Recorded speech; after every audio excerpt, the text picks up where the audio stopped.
काय सांगाल सर, आज तुम्ही निवेदन दिलं पोलिटिशियनला? आज या ठिकाणी मराठा समाजाच्या आरक्षणासाठी मनोजदादा जरांगे पाटील हे आंतरवली सराटीमध्ये तीव्र उन्हाच्या पाऱ्यामध्ये बाज टाकून भर उन्हाच्या 45-48 डिग्री तापमानामध्ये बसलेले आहेत.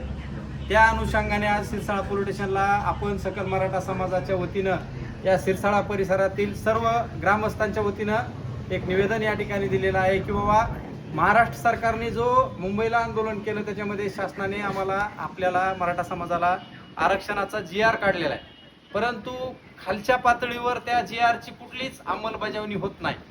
नुसतं हातामध्ये GR दिला आणि त्याच्यानंतर कुठली 6-6 महिने झालं, 8-8 महिने झालं तहसीलला मराठा आरक्षणाचे सगळे सोयीचे प्रस्ताव पेंडिंग आहेत. एकही त्या प्रस्ताव विशेष करून परळी तालुक्यामध्ये परळी तहसीलचं कुठलंच काम मराठा समाजाच्या बाजूने होत नाही. ही या ठिकाणी अत्यंत शोकाची आणि खेदाची बाब आहे आणि म्हणून मनोजदादा जरांगे पाटील पुन्हा एकदा आमरण उपोषणाला या ठिकाणी असल्या भयानक परिस्थितीमध्ये बसलेले आहेत आणि म्हणून मराठा समाजाच्या वतीनं आपली मागणी किंवा मराठा समाजाचे अखंड मराठा समाजाचं दैवत आहेत ते मनोजदादा मराठा समाजाचे आणबाण आणि शान आहेत.